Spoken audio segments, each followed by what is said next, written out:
Where's the lever, dude? How the hell do I... I don't know. I swear it was in the middle somewhere. Oh no, it's a secret. Ha.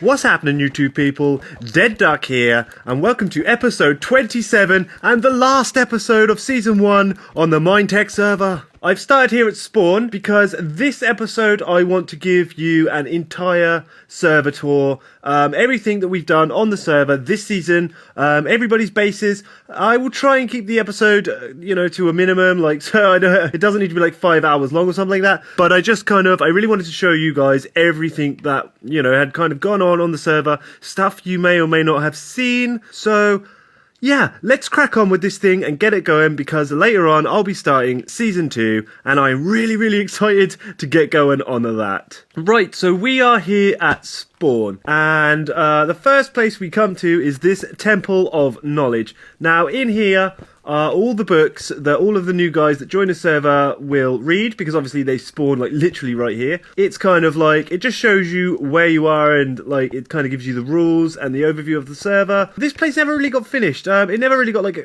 truly finished. I wanted to build like a massive fortress here or something, because just down here is the end. You can just about... Let's just pop down here just so I can show you. But this is obviously the end. This is the end fortress down here. There was a village above us, but I destroyed that. we destroyed that as soon as we got here. Here we've got some bits and pieces. I got some food for those guys, like lots of carrots, because I got nowhere to put all of those carrots that I keep growing. Over here there's just some signs and stuff that Jake put up. Just to show, where everybody's bases are, and like all the locations around the server that are of interest for anyone that comes on here new. But that is pretty much it for spawn.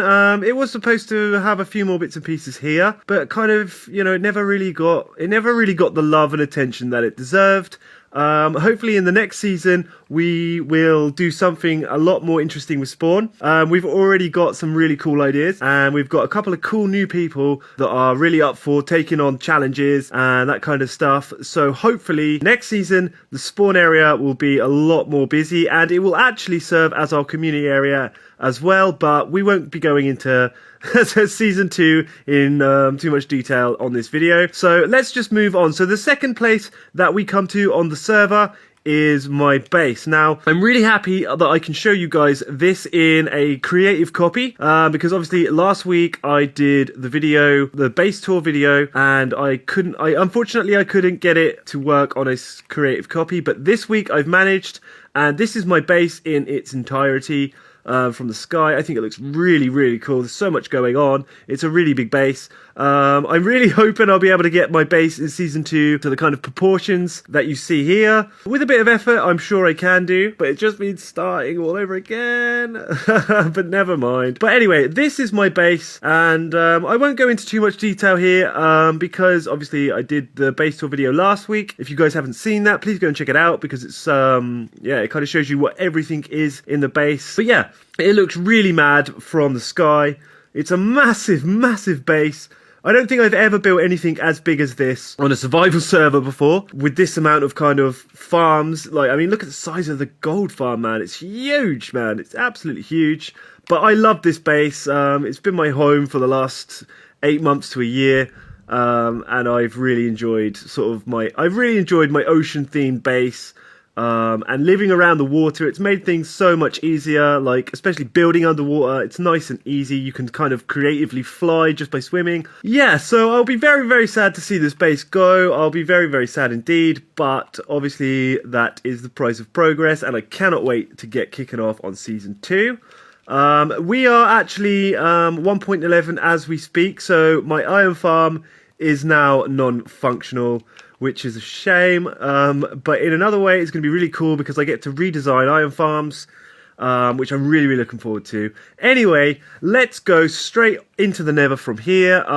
We'll kind of do a bit of a tour of the nether area and branch off to other people's bases and different districts as we go. Okay, so we are here at my nether hub area, which is where I took the design for my centerpiece of my base, actually. I just did this really quickly one day, just to sort of act as my kind of nether hub area, and I like the idea of the circles kind of linked with, you know, these kind of outside circles, and this kind of gave me the idea for the center point, the central hub of my base. But anyway, on to this, which is my blaze farm. Okay, so my blaze farm is a season pass kind of blaze farm. You chuck your season pass key here, and then the doors will eventually open. There's a lot of redstone, but there they go. They open, and this is my dual blaze farm. This served as everybody's go-to XP machine for most of the season, until I built the gold farm, and that's where I now XP. But this place has been awesome. It's been really, really handy. I don't think I've got it on hard, actually. I think I got it on peaceful, possibly. Yes, I have it on peaceful, so nothing is spawning right now. But if we go down here, we will get to the bottom of our crushers and all of that kind of stuff. So down here is obviously where the blaze will end up here, and we'll crush them to death with the crusher here, and then throw a potion or two at them. It hasn't been used for a while because Karma hasn't been around, and yeah, anyway. But this has been a really cool XP machine. I don't think I will do this in the next season. I think I'll just stick to my gold farm, unless a better XP machine kind of services. But I did enjoy building this, and I do think it looks really, really cool just sat there at the bottom of the nether. And if we go over here, we can kind of see where it is in relation to my hub. That is my blaze farm, and we shall now move on. So this is the corridor that kind of leads to the central hub area, which is where the community district is based. And this is the portal to the community district. It kind of like, it kind of mirrors the actual community district itself a little bit. You know, it's not really fantastic looking, but it kind of serves its purpose. So let's just get this out of the way, because this is my kind of like floating nether island that I built a while ago. I think I built this fairly early on in the server. It didn't take me all that long to do, but I think it's quite effective looking. This was Gary the Ghast's cage. Right here. I trapped a ghast in here at the beginning of the season, and he kind of just sat there for the entire time. But obviously it's on peaceful now, so he has gone. But this was his cage. Moving on over here, I'm pretty sure we should save Jake's base, you know, till later, because it's kind of like big and there's some stuff going on there. So let's just go over this direction here, which is towards Cat's base. Now, Cat was very active at the beginning of the season, but he kind of dropped off a bit towards the end of the season, and he hasn't been on much. But he built this huge glass dome, and I think he was planning to fill it up with loads of farms and bits and pieces, but he obviously didn't get round to it. So there's not a massive amount of things to show you over here. But yeah, he was very active at the beginning of the season, Cat's. But yeah, he's kind of drifted off over the last sort of 2-3 months. This was his slime chunks, wasn't it? Yeah, he was building slime farm down here somewhere, but that obviously never got finished. In fact, I don't think anybody had a slime farm on this season. Like, nobody at all. Like, I obviously, the last episode of actual MineTech that you saw, I did kind of toy about with the slime farm a little bit down there. But apart from that, my guardian farm was almost the sheer source of slime for most people on the server. If we make our way over here now, we will come to this kind of staging area, which was Karma's first staging area, and obviously this is the first place that he came to, and the first place that he started building, where I first met Karma. And he basically had most of this done within a day or two. Like, he worked really, really fast. And now I think he uses it to breed villagers, and that is how he was getting his villagers to and from the community district. Yeah, we can just sort of see the evidence of villagers there. Now, I've just realised where we are right now. This is the elytra course that we built, Jake and I built last week. That's insane. So it's really, really close to Cat's base, which is really, really close to Karma's staging area. That is insane. So from here, we can see the elytra course, Cat's base, and Karma's staging area all from one spot, which is like definitely shows why I've used a creative copy to do this world tour, because there's so much to see, but you can't really see it all on the realm because obviously the draw distance is terrible. I would very much love Mojang to kind of fix that. It would be very, very cool if we could have a little bit more of a render distance, but never mind. I'm going to go back through this portal. I don't believe I've ever been through this portal, so I will find out where I come through. Oh, okay, back at the same portal. That's handy. So we'll go back in this direction now, and we'll make our way across here because Adam's base is over here somewhere. Adam or Uriax? Uriax. I can't remember whose base is where. This must be the portal to it. So let's just pop ourselves through here. Right, now I would say that this is probably Uriax's base because Adam kind of tends to build a little bit different. Or from what I've seen, he likes to use like leaves and that kind of stuff. I mean, I'm not exactly 100% sure. Oh, there's floating bits and pieces over here. But those two guys never really kind of got too far with the server. They kind of joined and, you know, or maybe this is Adam's base. I'm not sure. I don't know. But this is somebody's base that obviously wasn't very active on the season. Came and built a couple of bits and disappeared. But, yeah, there's this. So let's go back through the portal. Which reminds me, if we head back over here to the floating island and then back towards my base over here. Now, this area, this little corridor here is spawn. So this is the spawn portal right here. We'll take you straight to spawn. And off the back here is somebody else's base. Like, again, it's either Uriax or Adam's base. I don't know. Maybe we'll find out when we get here. I really don't know. I'm tempted to say that this is Adam's base. I think he came before Uriax. I don't know. I can't remember. But obviously, whoever base this is, they kind of know how to build. So, like, it looks quite nice. They've got some brickwork going on here. Yeah, I kind of wanted to show you guys this because, like, I've never shown it before, like, obviously, because there's not really too much to show. Oh, this is Adam's base. This is Adam's base for sure. This is his Tenderite stuff. Right, so now we know this is Adam's base. Yeah, for sure. Leaves. Yeah. So we know who was the builder. And that was Adam. I'm hoping that everybody that joins the server will kind of stick around to the end of the season like Karma did. Because, you know, he was kind of the rock of season 1 for me and Jake. He was always on and he kind of gave us the reason to continue. So I am really hoping that the new guys for season 2 will kind of stick about and grow the server as much as myself, Jake and Karma did on this season. Okay, so a little bit further over from Adam's base here. And we come down here to Karma's dodgy nether portal that has taken my life more than once. And we will go and investigate Karma's base now. You guys have seen this base quite a bit throughout my episodes. Because Karma is, you know, one of those kind of builders that he's always on. He's always tinkering away on something. And his base has grown exponentially since he kind of redesigned it. He was kind of going for a wood kind of themed base and he completely switched tactics and now it's kind of a white purple terracotta mix and it looks really nice. White and purple is a like color palette that I never really used before, but I can see why Karma's used it because it does look really, really nice. He's still got the pumpkin from Halloween. He's still got his pumpkin up, but this is really impressive. His iron farms, which are now completely defunct. I feel very bad for Karma, because he literally just finished these things and they now no longer work, which is a massive shame. Yeah, it's very nice. Karma is, yeah, well done Karma for your contribution to the season and especially for your base. Look at this, man. Look at the sheer amount of villagers. Wow, I could preach to them right here. What would I preach? I don't know. Give me your items. I'm going now because I feel bad looking at all of these iron farms that are like completely dead. I'm so sorry, Karma. I'm so sorry. Right, anyway, back over here to the Nether Hub kind of central area because we are going to pop ourselves off in this direction now and go and take a look at Jake's base, which is another base that you have seen a bunch of times on the server.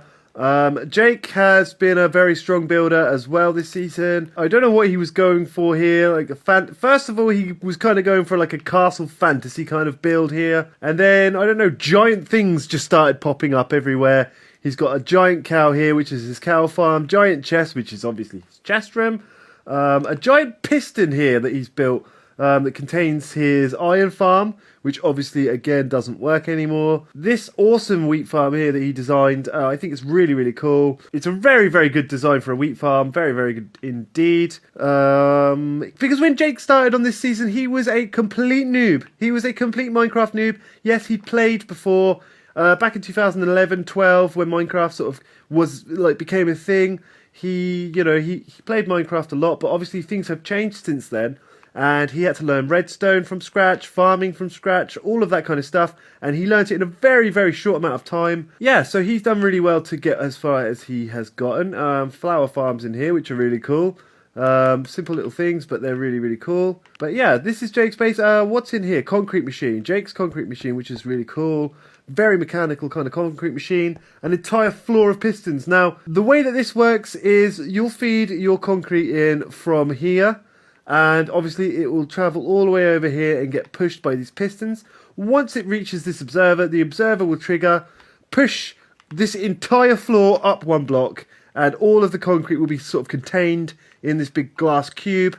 It's a cool design, very mechanical, but something that Jake designed himself, which is really, really cool. Okay, so this is the inside of Jake's chest room, which you guys will have seen a fair amount of times on this season already. So I won't go through every chest to show you what's in there because it's just a storage system, obviously. Let's go up here because I want to show you the sheer amount of effort that he put in to make this chest room possible. And for a noob, for a redstone noob, which he was at the time, this is very impressive. The entire thing is sorted. It's an absolutely huge sorting system running from one side to another. So yes, Jake's sorting system is absolutely insane, and he is now the MineTech authority on sorting systems. He knows what he's doing when it comes to that. So yeah, I can't really say much more about that insane sorting system.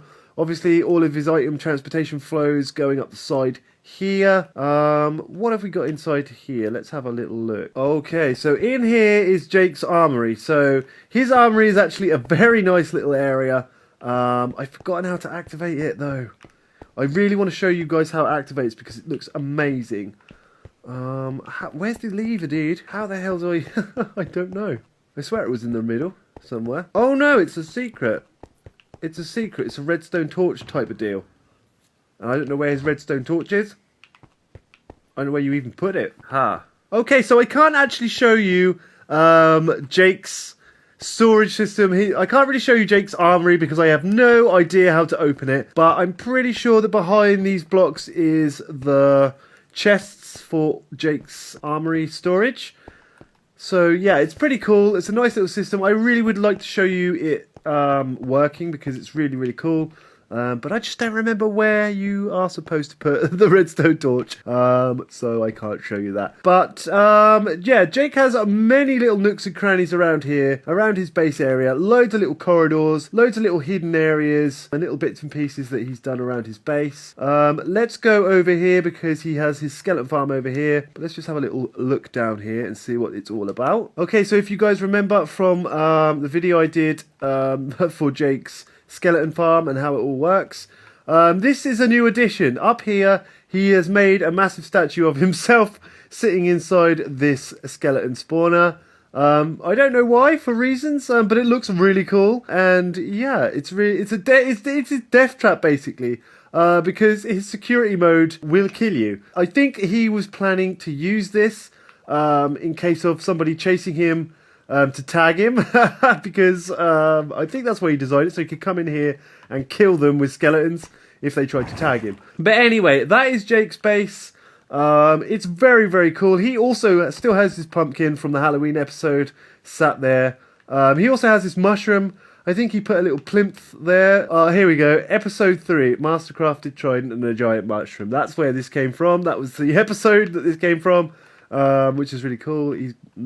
He's like labeled that and stuff. But yeah, anyway, let's move on because time is of the essence and we still have a few more things to go through before the end of this episode. Okay, so from Jake's nether portal here, if we just take a short trip over here, here we see a little tunnel in the netherrack, and it will take us all the way to Paul's base. If you guys remember him, he helped us with the beginning stages of the server. He was around on episode 1 to help us out a little bit. He was the guy that got us most of our equipment at the beginning, most of our diamond enchanted gear and stuff. He worked really, really hard for us to get us set up and all that kind of stuff. He doesn't play all that much anymore, which is a shame. But he is a tidy little builder and he knows his stuff. So he built his base, if you guys remember, from the first episode in the jungle. But sadly, he kind of left us after the first few episodes, because I think he kind of only really planned to kind of stay on a little bit just to help us out, because he is like a personal friend of ours. So yeah, he kind of like disappeared to do his own kind of stuff after the first few episodes. But thank you very much, Paul, for your part in the beginning of MineTech Season 1. And yeah, he was really helpful guy. Really good guy to have on the server. So yeah, this is his, what's in here? Furnaces, I think. Yeah, he's got some furnaces in here and bits and pieces. But that's about as far as he got, which is a bit of a shame. But anyway, let's go back to the Nether now, because we're going to go straight to the community district, because there's quite a lot to talk about there. Yeah, so let's just crack on with that. Okay, so back to Jake's base now in the Nether, because we are going to go through the community portal, and we're going to go around the community area a little bit and just talk about that. Now, aside from my base, this area is my favourite area of the entire season, because it's just a mix of different building styles, different people's builds, and I really like it. It looks really grandiose, especially kind of from the ground. It would have been nice to have a little bit more growth around here, a little extra, a few little extra things around here, some towers and stuff. But in Season 2, I hope the community area will be absolutely huge.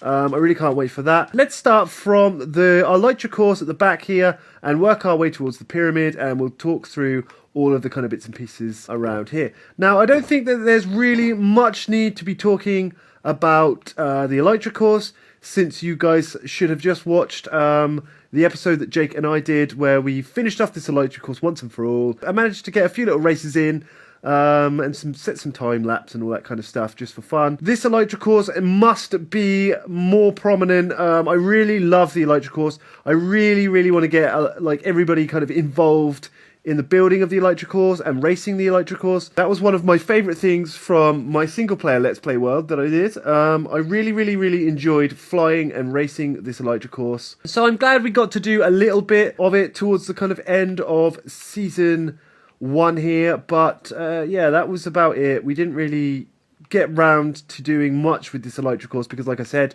a lot of the people that kind of started with us on Season 1, they kind of dropped out. So next season, I'm hoping that won't be an issue and everybody will be on. But we can, back here, we are back where we kind of started from, at Karma's kind of staging area here. Anyway, back towards the sort of main area of the community district now. This was Tag headquarters. Now, I built this with Jake for Tag, so we could, like, have a place to keep track of Tag and, keep our scores and stuff. The idea was, if you got tagged, you would basically put a piece of magma cube on your board, and whoever fills their board up first basically loses Tag and has to forfeit by giving somebody an enchanted item. That was kind of how we were going to do it. Most of us got tagged like once, but that's really about as far as went. Yeah, it didn't really go too much farther. Oh yeah, there was a creeper explosion here, obviously. Season 2, like I said, Season 2 has to be like bigger and better in every way, because I was so enthusiastic, like building all of this stuff and all that kind of stuff, and just it kind of really didn't amount to much, which is a shame. But next season, I'm determined to get this thing like buzzing. I'm really determined. But anyway, if we look in this direction now, we can see Hero Brian standing on a creeper head. He kind of acts as our judge, because this is our law courts. This is the government headquarters that we set up in response to Karma's like landlord like domination area that he'd kind of set up, and he was trying to charge everybody for their plots in the community area, so we decided to fight him with legislation. We never actually got to put him on trial. So many things fell by the wayside this season. So there's a little trapdoor here. This is kind of where the judge will stand and pass judgment over whoever is in this conviction box right here. So if we stand on this pressure plate, this little door opens, and the bottom pit underneath was full of mobs, and whoever was going to go down there wasn't really going to stand a chance. There was a wooden sword in a chest down there, just in case they wanted to try and fight their way out. But basically, this place was a death trap, and whoever was going to find themselves down here was almost certainly going to die. Yeah, that's what I put in here. 2 arrows.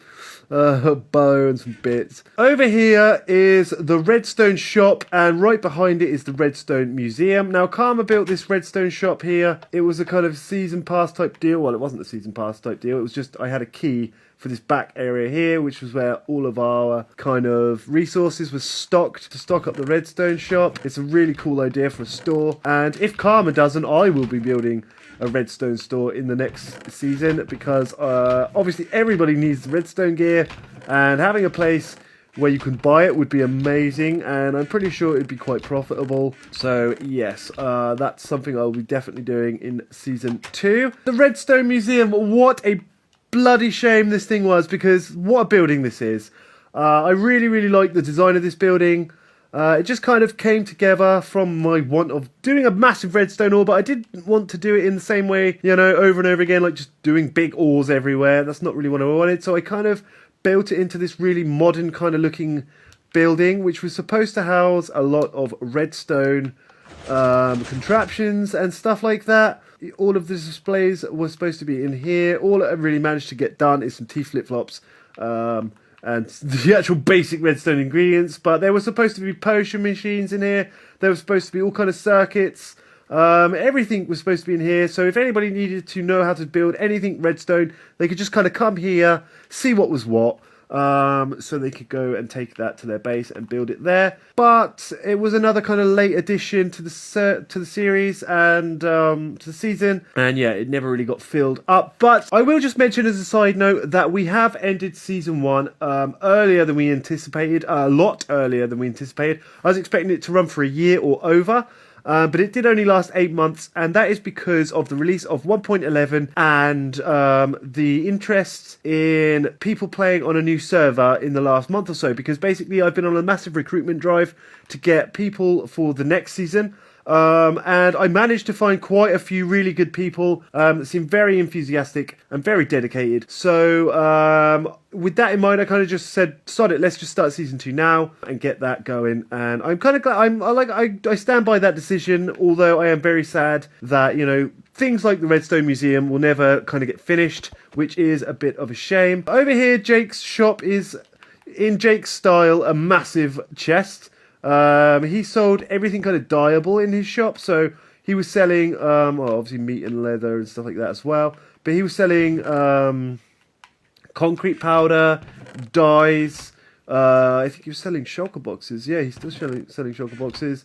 Iron from his farm, some wheat and seeds and stuff. So basically, yeah, Jake's shop was quite cool. He was selling like mostly coloured items. My shop is just over here. I was selling all of the goodies, man. So I had my creeper chargers, which obviously channeling. That's basically all they were, just charging creepers with channeling. The season pass for my blaze farm, which I sold to almost everyone on the server. Mending books, which I completely sold out of. Prismarine. That was a hot ticket. Elytra, rockets, sea lanterns. So yeah, I was selling all of the stuff that people really want on the server. So I made a lot of diamonds off people in season 1. Yeah, and that basically kept me in armor for the rest of the season. I really didn't need to mine. That was almost just because of the shop. Just because of the Duckmar, I managed to make enough money to survive on the server without almost having to mine at all. Over here is Katz's kind of diamond shop. Basically, he wanted lapis for enchanting and stuff, and he couldn't get any for some reason. I don't know why he just didn't trade with villagers, but he had some diamonds, and he was kind of trading them for lapis. I think I gave him a few diamonds. A couple other people did as well, I think. But anyway, this was the MineTech Lotto here that Adam started. Now, it was really cool little concept, owned and operated by Tenderreich.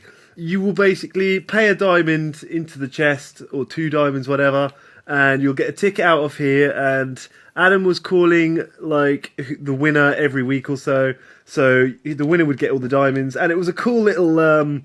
It was a cool little idea that I didn't think of doing, and I would like to try and do something similar on a bigger scale in the next season. Maybe completely fully automate it, so there needs to be like no human input into that thing whatsoever. It will just kind of decide and pick winners on its own, which I think will be like a cool idea. Over here is Karma's store. He was selling quite a few cool things. I think he started undercutting me on mending books, didn't he? But yeah, he's got bows from his skeleton farm, all kind of skeleton farm related stuff in here. Paper and books. Oh yeah, here we go. Here's his mending. So what was he selling mending for? I can't see because I got my HUD off, but he was selling them for cheaper than I was, that's for sure. This is the Tenderite building. Adam just chopped my trees down and left them there. Turtles. What's up, dudes? But this was Adam's like Tenderite in response to the MineTech government. What is all of this stuff? Kaiser Cluckhelm III. Man, what's the matter with you, Adam? He comes up with some funny ideas. But anyway, we have now made it all the way to the pyramid, which is our last stop on this tour. So I'd like to go inside and kind of have a little look at this. This was our subscriber counter that Jake and I do on every kind of Let's Play season, which we'll also be doing on the next season 2. Which is our, obviously, subscriber counter, which is just a 7-segment display hooked up to a cycling system in order to count the numbers. I lit the hell out of this place with blaze rods, end rods rather, so it's a cool little area. Like, I could have built a base in here or something, actually, it's so big. The inside of this never really got much attention, apart from Karma's sacred book, which is there, the Holy Scripture. So the last thing I wanted to do was show you guys what this place looks like at night, because I think it looks really, really nice. Really, really cool builds here in the community area. I hope that Season 2 will be just as cool and just as, you know, interesting to look at as this season has been. If not more, I'm hoping that we're going to have a lot more activity in the community area on the next season. A lot more people involved in the season itself, which will hopefully make for a bit of a busier sort of area and, you know, a little bit more interesting for you guys to watch with player kind of interaction. I'm hoping that that's going to be play a major part in Season 2. That is the end of the tour. You guys have pretty much seen most things on the server so far, including obviously our bases. Obviously I didn't go into much detail in everybody's bases, but you guys have kind of a rough idea of, you know, just how much stuff we've built in 8 months. So sadly now it is time to say goodbye to Season 1. I will see you guys in the next episode, which will be the start of MineTech Season 2. I'm so excited, but that is all I got time for, and I'll see you guys next week. DeadDuck out. Cheers.